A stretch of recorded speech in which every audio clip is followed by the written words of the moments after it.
And welcome to the next exciting episode of Arena War. Fresh batch of institutionalized gladiators fighting for their freedom. Ready, here we go. You guys heard Perez? Yes, smell that. Get back! Those on the line. The parole board has offered you a ticket out. Win Arena Wars, win your freedom. 7 arenas with 7 of the most vicious killers the world has seen in the last decade. You make it out alive, you get to go home. Luke Bender. You're an innocent man. Innocent man can mean big ratings. I'll be watching. I think it's time to audition Mr. Bender. No! What was your last physical? Cell block shower this morning. Oh, yeah. You ready for this?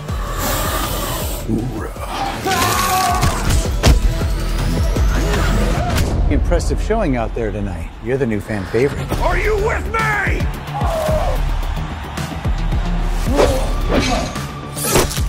Cutie pie back for the kill. If you want to live through this, we have to work together. I'm watching you. Smile for the camera, thug life. Wow! It's showtime! We have to finish this. Come on!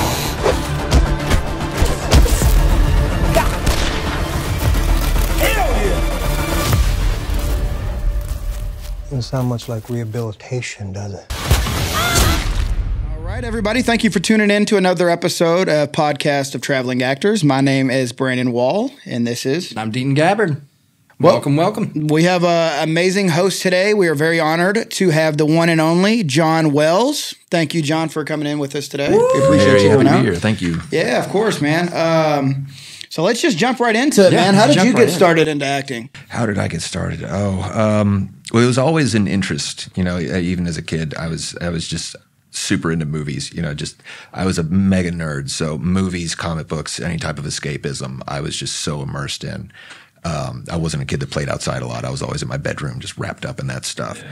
So I was always acting in a sense, and then I just kind of never grew out of it, I guess. Awesome. As far as professionally, I did the band thing for a long time in high school, and then coming out of that. But I was approached, funny enough, I was approached at the locker room in a gym.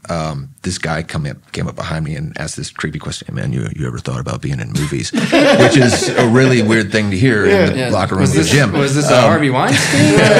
Who was this? But yeah, ended up, he was a producer on an indie film, and I came in for a screen test, and they had the green screens up and all the cameras, and I was swinging a sword and all this crazy stuff, and I fell in love. It's growing up in Kentucky, especially during that time. Then there wasn't as much. The internet wasn't as much a thing. Yeah. I'm that old, so so the idea of pursuing acting, living in Kentucky, it was like the same as pursuing being an astronaut. It was so out there. Yeah. So I just never really jumped into it. It was always more of kind of an interest in a hobby. But then once I kind of found myself in this circle of indie filmmakers within the region, I just dove in head first, and it just kind of swallowed my life. So did you have any theater background or anything before that? Or? I studied Shakespeare. Studied Shakespeare, but didn't perform Shakespeare. Did you go to school for acting or do any training or anything like that? No, not starting out. Obviously, since I workshop like crazy, I take every class that I can. I study as much as I can. I practice as much as I can. I try to be a slave and student to the craft at all times. Yeah. Awesome, man. Which is good. I think it was Denzel or somebody that said that no matter how much you master, you always have to take classes. Always. Yeah. I mean, just to stay grounded and to make sure that you are honing up on your craft, which is really cool to hear from somebody like that, because you think at that level, you're like, I think all the greats do. And you have to. It keeps it fresh. It keeps it from getting stale. Yeah. It opens you up to new ideas, and I think for me, it kind of. When you do it professionally and you go from show to show to show, you can become very jaded, and it becomes work. Yeah, and that's true. When you go and you do workshops and you have fun with other actors and you talk about the craft, you have full blown conversations about methodology and psychology, and it can rekindle that spark and that excitement for what we do. Yeah. So I think it's paramount to just stay a student all the time. So you said that you did the whole band thing before. Was that before you started acting? Or? Yeah. So did that have any impact on you acting, being in a band and like stage performing? I think so, because I mean, in a sense, when you're on stage performing, you have to be in character. Yeah. I'm a super, like I said, I was the kid that was always in my bedroom, you know, wrapped up in my own stuff. So I'm actually kind of a really weird introvert. Yeah. And I'm super, like interviews like this, I'm ultra awkward and completely uncomfortable. But no, you're fine. if you put me in a situation like that where I can kind of pretend to be something that I'm not, you know, and I can fake my confidence. Yeah. It's, you know, it's just it becomes this whole kind of out of body experience, you know. So there was facets of that in the musical stuff. But so do you still do like musical or anything music wise now? I don't. I mean, I still, you know, play some guitar around the house, just, you know, just messing around, but I don't, not professionally at all. No. And you're, forgive me if I'm wrong, wife? No. Significant other? A fiance. Fiance. Yes. She's also an actress. Yes. So what's that like, having both of you? That is very interesting. I'm very curious about that dynamic. Because I've never been in a relationship where they did anything similar to what I do. Yeah. So that's it. Yeah, it'd be interesting. It's great because we both understand it so well. Yeah. You know, and her input is often very valuable when I'm trying to think about what gigs I want to take, and you know, I might get excited about something, and she'll kind of keep me grounded and remind me of, you know. She puts you in her place. Yeah. And she's cynical as hell, so it really. She's awesome and supportive. So I'm grateful for that. So do you all usually read for each other? I was going to ask that too. Yeah. She doesn't act so much these days. She's kind of put that on the back burner for the last few years. She's I think playing with the idea of writing a little, but yeah, she'll help out with auditions. She'll read against me, you know, give me feedback on stuff, which is usually like the strictest, harshest feedback. Which is the best, but you need it. It is. Yeah. Probably. Yeah. Well, like I know. Like I listen to all kinds of podcasts, and different actors, like if they are in a relationship with another actor, they usually will. You kind of answered this already, but they usually will kind of take turns on taking projects. Were you ever in that kind of situation where you guys were like, okay, maybe this year's your year, this year's my year, you have to watch the kids kind of thing? Was it ever like that? No, not so much. Yeah, I think by the time we got together, she was kind of starting to phase out while my career was kind of starting to ramp up. So it just kind of facilitated itself, I think. Oh, that's kind of cool. That's interesting. So is there anything that you're working on like right now as far as like any big auditions you got coming up, or you got any film projects that you're doing? Or yeah, well, I'm always busy. I always see you post stuff. You're always you were in a different country at one point filming something. Yeah, we did a movie in Puerto Rico. Nice. It was a lot of fun. Yeah, it was Bermuda Island. It was a kind of a wacky B movie monster awesome, romp. It was a lot of fun. Yeah. It's beautiful. Were you in Myth of Man at all? Did you do that? I'm sorry? Myth of Man? Myth of Man? No, I don't know that. For some reason, I feel like I seen that you were attached to that. I don't know why, but I feel like I know Dale is. I just for some reason thought you were too. Yeah, no, we have Arena Wars is dropping that's what I was this thinking summer. about. Yeah, that looks really good. I'm so excited. Yeah, really excited about that. It's a really fun sci-fi action kind of. It's almost kind of like an 80s satire. Yeah. You know, kind of like in the vein of like RoboCop and The Running Man. Awesome. It's that kind of genre. Love that. But it's super fun. That's dropping. I've got a horror movie. The Bag of Lies is. Bag of Lies. I think it's dropping. I think it's being released late spring, early summer. I don't know the details on that yet. Hopefully, I think we're supposed to find out about that soon. But that's cool. That's coming out. Currently working on a.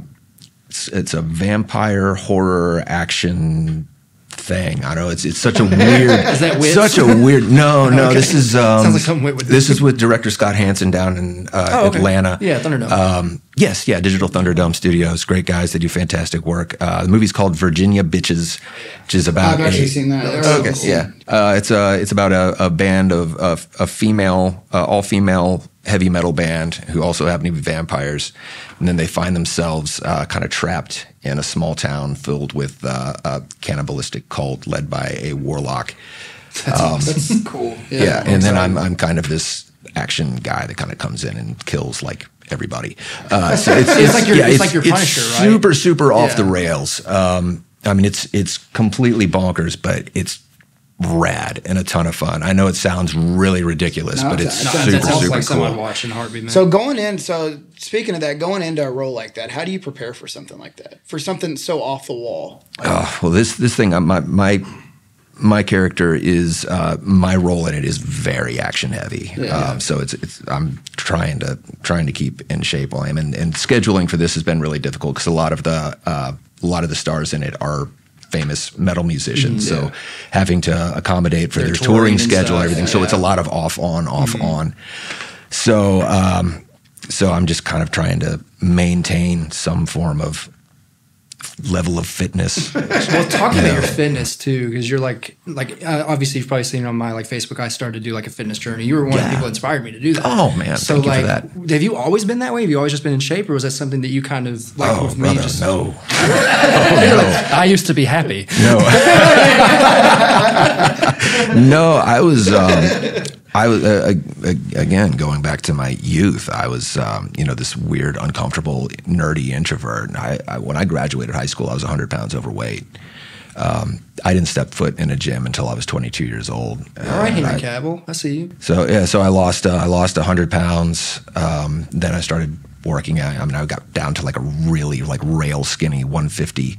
Wow. And then started doing the weights thing, and now I'm old. So like, was that a calculated thing? Was it more like a health thing? Like, it started off as just I was super unhappy with who I was. I mean, I was just genuinely depressed and hated what I saw when I looked in the mirror. So it just became just a violent act against myself of just reformation. Yeah. And I'm kind of an extremist. Like if I do something, I just go all in. That's anything I do. That's why I have never dabbled in drugs or alcohol in my life. Because I'm all in or I'm not in. If I'm going to do something, I'm going to do it with my whole heart. And so I took it on, and it became an obsession, and then it kind of formed into a passion, and then it eventually just kind of became lifestyle. Yeah, so that's awesome. That is awesome. So like, is Arena Wars your most action heavy role so far? Or yeah, Arena Wars was super action heavy. I mean, it's the majority of screen time is probably fight scenes, and I mean, we were doing fight scenes every day. I mean, we'd go in, we'd choreograph, we'd shoot the action for I don't know how many hours, and as soon as we'd wrap that, we'd go into choreography that night for the fight scenes the next day. And so it was super, super physical. That one was rough. I did a boxing movie. I forgot about that one. Yeah, it's called The Tasmanian Devil, and this was in like the heat of COVID. Yeah, it's one of the few features I did during COVID, and I had the COVID bod, from not being able to go to the gym like at all. Yeah. And that was also the year that I turned 40. So I just had like this cloud in my head of getting older, and am I going to be able to keep doing this? And is this the end of me hitting 40? And I got the phone call, offering me the role, and he's the bad guy in the movie, so he's the champ. Yeah. The underdogs really the underdogs got to fit. So I mean, I'm I can't go in and not look like a champion, and I just beat myself stupid for a little over 3 months, and went in, and I feel pretty good about it. But the fight scenes were tough, and they were long, and I think we shot 12 hours one day of just straight boxing. And that's exhausting. It's brutal. Yeah. Just so physically exhausting. What's your diet like? Just curious. I do the fasting thing, the intermittent fasting. So pretty much I wake up in the morning, very early in the morning. I usually wake up around 4:30, hit the gym at like 5. Work out from like 5 to 6, and then immediately get in the majority of my day's calories. I kind of get all my day's calories within 1 to 4 hours. 4 hours? Yeah. Wow. So then I'll fast for about 20 to 23 hours the next day. That's crazy. Yeah, like I told you in the message, you're stronger than me, man. Well, I mean, it becomes what you do. It's just like anything else. Adapting to it. Takes a couple days. It's like forming a new sleep schedule. Just once you get into the rhythm of it, it's pretty easy. Yeah. Absolutely. Yeah. So going back to acting and stuff, and you starting and whatnot, what has been your biggest challenge that you feel that you faced acting? Whether it's preparing for a role or whether it's nerves on set, like what has been your biggest thing that you've overcome with acting? That's tough, man. I mean, the whole pursuit is so tough, and it can be so self-defeating if you let it be, and it's so easily to get discouraged just from you go for you want a gig, you get excited about a gig, and then either you don't land it or it falls through, which happens so often. You get excited about something, and especially in the indie world, 4 out of 5 things you tie yourself to never get off the ground. Yeah. Or you work really hard on something, you put your heart and soul into something, and then balls get dropped in post production, and it comes out, and it's just not what you had hoped it would be. And I think it's really just.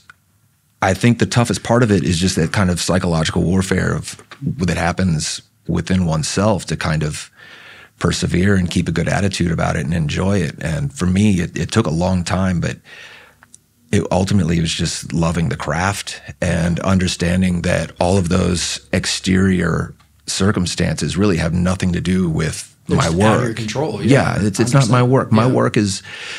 I contribute to the role at hand. I have this one character. I will put my all into this one role, and that's the only thing. I can't control the other actors. I can't control the direction. I can't control the cinematography, the editing, the musical score. None of those things have anything to do with me.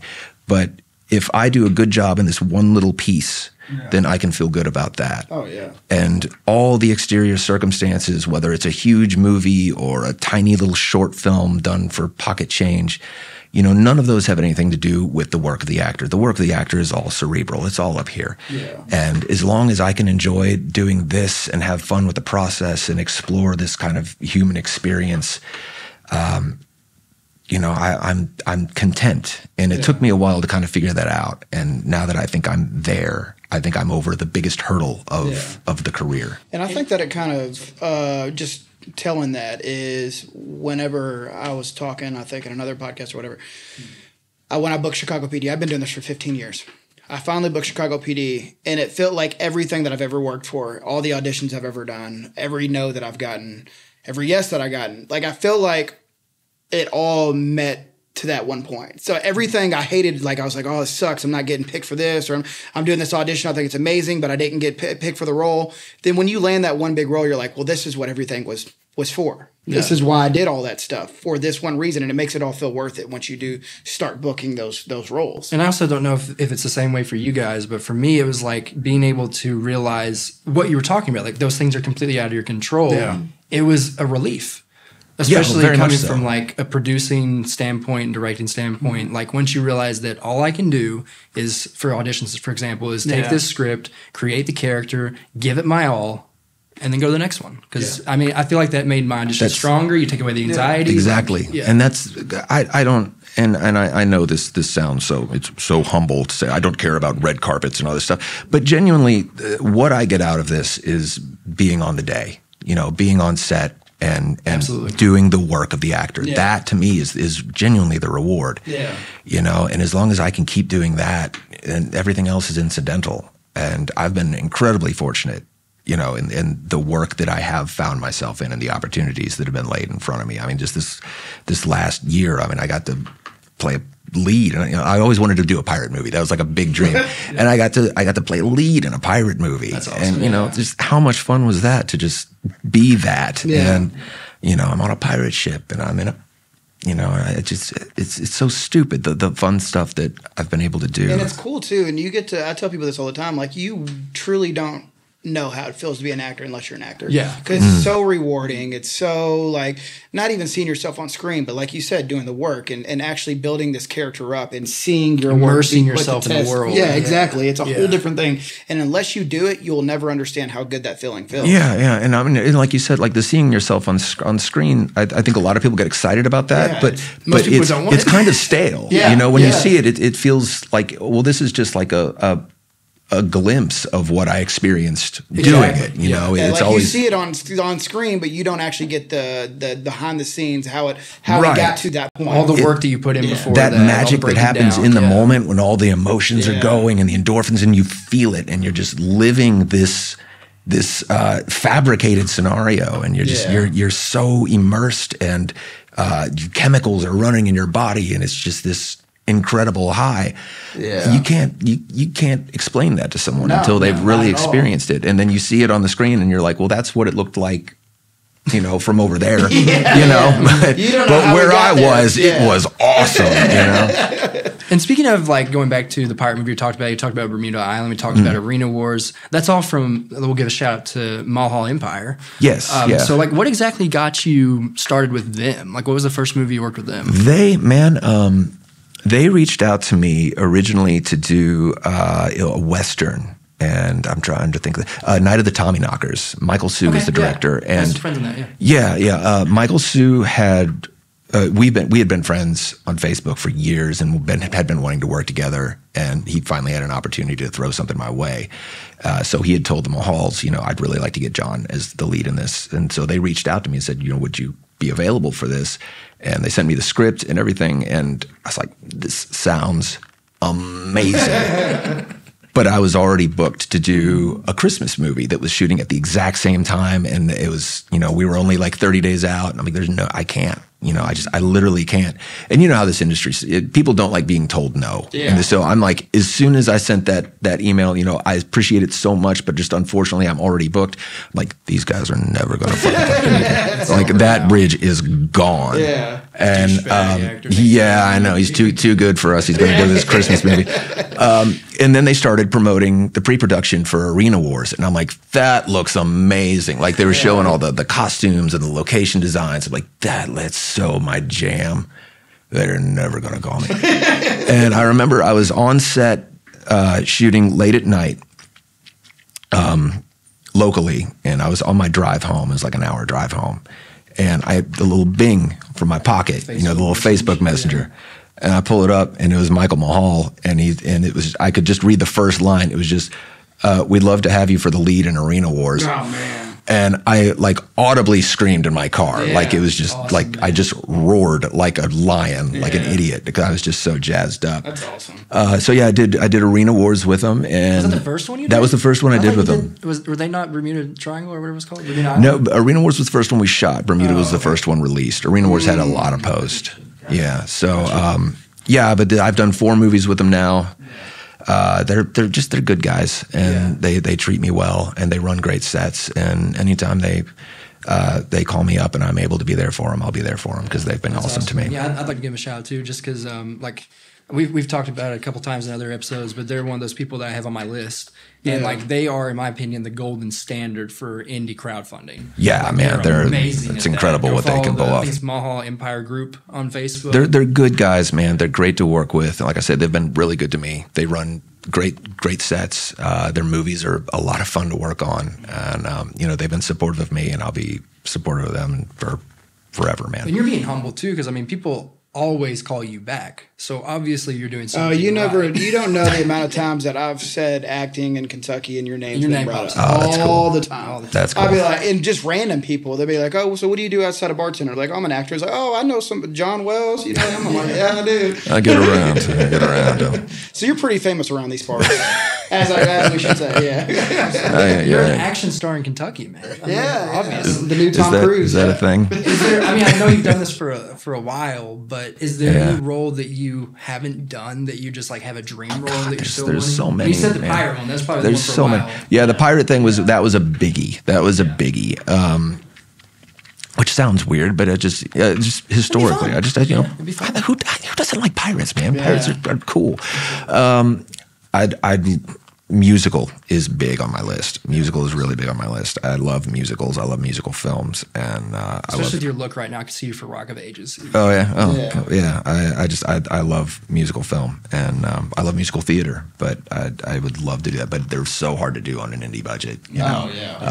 But I'm tentatively attached to 2 right now. Wow. It's just a matter of if they get the funding. You know how these things go. Being attached to something on an indie level means nothing until it's something. Yeah. So we'll see. That's a big one. I've still not done like a sci-fi, like a real sci-fi, like Star Wars kind of. That'd be really Dune. cool. Yeah, like a Dune, man. Yeah, I love that genre. So I'm kind of waiting to do one of those. And there's so much stuff, man. There's so much stuff out there I'd love to do. And the nice thing about acting too is you're never too old. I mean, well, the great thing about it is that as you get older and older, you change to a different range. You change to a different character. Like you have more experience, and you get like I want to do. I can't wait till I'm old enough to be that grizzly old man that doesn't give a shit. But it's gonna take me like 40 years to get there. Yeah, I'd love to be a Gandalf. That would be fun. You're such a young face, so you'll be like 90. Okay, I'll be like 100. And they'll still have to put makeup on. Yeah, he doesn't look old enough. Well, we need to wrap this up a little bit, but I do want to do a couple of speed round questions. Like one thing, and I feel dumb for not knowing this. Have you done anything besides acting as far as like producing or directing? Not really. I produced a couple short films. I've helped casting on a few things, which if you are an actor and you ever have the opportunity to work in casting, do it. You will learn so much about the audition process, and it will absolutely make you a better actor. You'll see how, like, because I've done casting for our stuff, and you'll see how it's crazy. Like 10 or 12 people will do the exact same thing that's not in the script, and that will help you kind of realize how you can make a stronger choice and make a different choice. I definitely, I agree with that 100%. Have you ever wanted to like direct or anything? It's I don't think it's an impossibility in my future, but it's not. I know my strengths and I know my weaknesses. I think I'm better suited where I am. Yeah. And I do some acting coaching too. I do some on-set acting coaching, which I love doing that. It's so much fun working with other actors and help get. Do you do any like dialects or anything? Yeah. Oh yeah, I love playing with accents, brother. I love playing with accents. Yeah. I'm terrible at it. That's why. All right. Well, that's awesome. You have any other questions, Ruben? That's it, well, man. Just go ahead and plug your stuff, man. Where can we find you? Where can we follow you? I'm on the social medias. I'm on Instagram, Official John Wells. I'm on Facebook. Just search me on Facebook. You'll find me. I'm not hard to find. And we're not gonna ask him like what all you can see him in, because you're gonna have to go look his IMDb. There's like, I think 80 credits, 100 credits. I don't even know. But there's a lot. But I'm out there. What is your IMDb? Is it just John Wells? Yeah. John Wells. Yeah. Awesome. Well, thank you for coming on, John. Man, it's been great talking to you, Appreciate you, brother. Awesome. I think I've actually only met you once in person, so. I don't think we've ever had like a sit-down conversation. We were on set. They see you. Well, they see you. That's the only time I've ever met in person. So. Well, thanks, man. We appreciate you, buddy. My pleasure. Genuinely. Awesome. All right. Well, that's it for this episode.